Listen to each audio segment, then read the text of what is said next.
Hey everyone, Jay Sherm here. In today's episode, I'm going to tell you the top 3 things you can do to market your new e-commerce website. Now, I know a lot of people in the past year, because of the pandemic, decided this is the year they're going to make an e-commerce website and sell products, whether t-shirts or, whatever idea they came up with. And the first thing I want to say before I get into the top 3 tips is everybody's doing it. Everyone's starting e-commerce websites. Everyone's been doing it for years. It's a very saturated market. So it's going to be a really tough journey for you, and you're going to face a lot of challenges. So I would say before you start an e-commerce website, follow these 3 tips before you actually do anything. Tip number 1, validate your market. That means you have to make sure whatever it is you're selling, whatever product you found that you think is going to sell like hotcakes, validate that market. Before you can validate it, you have to target and identify the market. So let's just give an example. Let's say you decided you want to sell plastic water bottles. Okay, so who is selling plastic water bottles? What kind of water bottles are they? Are they BPA free? So people like the ones that are non-toxic. How big are they? How small are they? What colors are they? Are they custom with logos on them? I mean, there's so many different varieties of water bottles. So your job is to visit all of the websites out there, whether it's Amazon or eBay or other e-commerce sites, and see what water bottles are being sold. How much competition do you have? Do you think you can actually beat the competition? The answer is probably going to be no. So again, you have to identify a market. So water bottles might not be it, because you realize, oh my God, there's like a zillion water bottle companies out there and people are selling them everywhere. So let's find a different idea, right? Find a different product that you can sell. Maybe it's something that goes along with water bottles. And so once you find that product, you don't want to just start buying inventory from Alibaba or some other wholesaler and start selling them on your e-commerce site, because you still have to advertise the site. You still have to buy the product. You're going to spend a lot of money and time doing that. So what do you do instead? Okay, well, maybe you should consider drop shipping, which means you're selling products that you don't actually have in stock. So as you're taking in orders, the company that has the product is shipping them out for you, and you don't have to actually do the work. Now, of course, you make less money doing this, but again, you haven't even validated your market yet. So you don't know if it's worth buying inventory to lower your cost. So how do you validate your market? So you do your research, right? You figured out what product you want to sell. You found a product that is not saturated that much. Maybe it's organic chapstick. Maybe it's something that you notice people are buying a lot of, but there's not a lot of sellers. That's the kind of product you want to focus on. Something that not a lot of people are selling, but a lot of people are buying. And that's where you can kind of sneak in. Or you find a product that people are selling, but you sell a better version of it, or you figure out a way to get a better quality version of it, and they realize that. They're like, oh, I want this better quality. And then you want to find out from those people if they would in fact pay for it. Now, how do you do that? The first thing you can do is find Facebook groups of people who like this product or that industry. So let's say you're selling a new kind of yoga mat, and your yoga mat is made from recycled fiber and biodegradable foam. And you realize that there is a need for a yoga mat of this type of quality. So you reach out to these people in these Facebook groups. You post some surveys, maybe a free gift card, answer my survey, get a free gift card, and get some answers from people. Find out if they would, number 1, buy your yoga mat. Number 2, how much would they pay for your yoga mat? So by doing this, what did you do? Well, you found people who actually want to buy your product, and you found out how much they're willing to pay for it.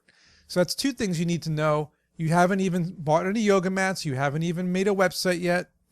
So once you figure out who's willing to pay how much for your product, that's when you can start to think about, okay, maybe now I can sell this product.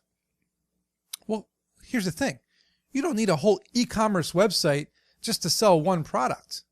So maybe what you can do is find a company that can manufacture the product you need by giving you a sample, maybe 10 units of what it is you need. Get a sample first.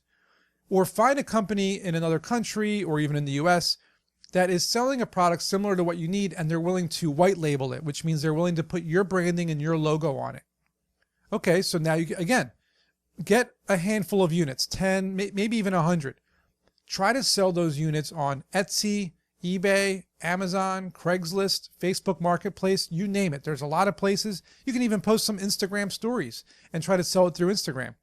Either way, you need to sell the product first on a bunch of different platforms before you go ahead and spend the time and the money needed to build an e-commerce website and market it. So let's say that you did do all these steps, you validated your idea, you found the market, and you sold 100 units. Now you can potentially use your own e-commerce website. And here's the reason why you want to do that. Most people do the e-commerce websites because they're saving a ton of money. But it costs money to build the site, right? Yes, but you're keeping all the profit. See, when you sell through all these platforms, maybe not Facebook, but when you sell on eBay and Amazon, for example, you're losing a large chunk of the profit. They're taking like 30%. So by selling everything on your e-commerce website, you are in fact in charge of everything. You have to buy the product, sell the product, ship the product, take the orders, but you get all the money too. So there's a lot of pros and a couple of cons. But in the end, building your e-commerce website, which by the way, you probably want to do with WordPress and WooCommerce. That's probably the best way to do it, using PayPal as your payment mechanism. Once you do this, you now have to advertise this e-commerce website because you don't have the luxury of selling on eBay and Amazon where they do all their own advertising and they have lots of sellers. You have to bring the sellers to your website. So how do you do that? Well, by now you should have some sort of content marketing strategy, which means you should have Instagram stories and Facebook posts, Craigslist posts, website posts. You should have all sorts of articles ready for your blog and even a press release saying that this new e-commerce website opened up selling this amazing new product. And of course, you want to send it to your friends and your family. Anybody who needs the product can buy it from you instead of buying it from Amazon to help a small business owner. But the content marketing strategy has to do with tapping into trending topics online, finding the people that are in your industry and tagging them in your posts on Twitter and Instagram. So if it's yoga, it's a yoga mat. Find all the people that are into yoga, right? These are either yoga trainers or yoga enthusiasts. You can find them on Instagram and Facebook and everywhere else. TikTok is a good one too, because there's a lot of people on there with video. So you might want to send them a mat, one of your yoga mats for free to try and review, post a video on YouTube or something and advertise it to their followers. They don't have to pay for the mat. All they have to do is review your mat, tell you how great it is, and then they'll share it with their followers. This is a great way to get your product out there, but also to get their followers to see your product. And hopefully it turns into customers.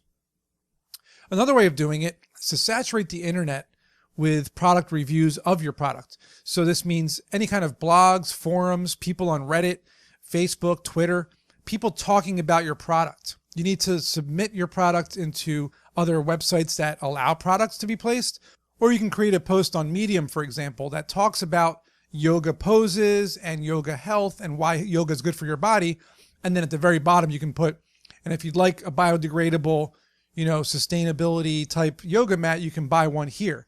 And it sends them to your website. So they're going to learn some stuff from your content and then maybe purchase something from you as well. So content is king. Videos are even better. So if you can make a 1 minute and a 3 minute video, because 1 minute is for Twitter and Instagram and 3 minutes is for Facebook, make a video showing why your mat is so much better than the others. So maybe what you can do is buy a bunch of different yoga mats from Amazon, buy some really bad ones, maybe buy some okay ones, and then compare them with yours. Show them why your mat is better than theirs. And then maybe have 1 or 2 people showing how these different mats work and why they like yours better. Get some testimonials. Videos are very powerful, so I would definitely suggest using those. And the third thing you can do is post ads. Now, how do you actually post ads correctly? Well, by figuring out your target market, right? You validated the people that want to buy your products. You should by now know their age range, where they live, their demographics, like who they are, what they purchase, what groups they go to. And you can run Facebook ads, Twitter ads, YouTube ads, Instagram ads, because by now you have content, You have videos, you have thumbnails, you have graphics, you have testimonials, you have all these different things that you did in the first 2 steps to help make your ads a lot better, right? So you want to make sure that when you run these ads, you don't spend too much money at first. I want to say maybe somewhere in the $20 to $50 range. Run a couple of these small amount of money ads just to see if you get any bites. Once you see that you're getting bites, people are actually buying your product, figure out which one of the ads was the one that got you those sales, double down on that one, and forget about the other ones. Just run that ad that did really well and double it. See if the sales keep coming in. If the sales keep coming in and you're doing well, keep putting money into that ad. Eventually, you won't really need to because you'll start to generate what's called the network effect or organic growth from all the other things that you posted.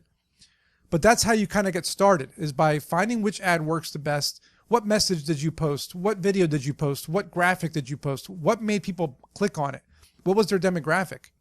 Then start going into the groups of the people in that demographic. So if you're noticing it's people within the age of, say, 24 to 35, find groups of that age group in other parts of the world that are into yoga, that are into the same types of things that those people are into, and then start targeting them as well. So that's really the top 3 things I would do for content marketing for your e-commerce website. But remember, it's a saturated market. There's a lot of e-commerce websites out there, so differentiating yourself from other ones is very difficult.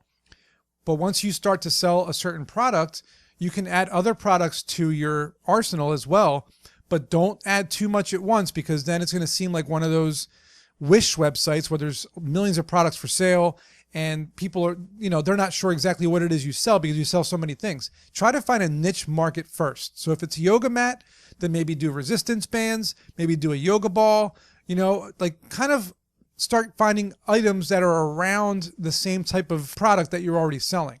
This way, as someone comes in and buys your yoga mat, they say, oh, I also need a foam roller, or I also need these exercise gloves or these resistance bands. Maybe then you could sell the water bottles, right? Maybe you can put your brand on all of them and create a brand. Maybe you can have exercise videos and showing them how to do the exercises too. Make it a brand, so these are some of the things you have to think about when you create an e-commerce website and how to make yourself stand out from the rest of the pack. And hopefully these tips help you. If you have any other questions, feel free to leave me a comment, and I'll see you in next week's episode.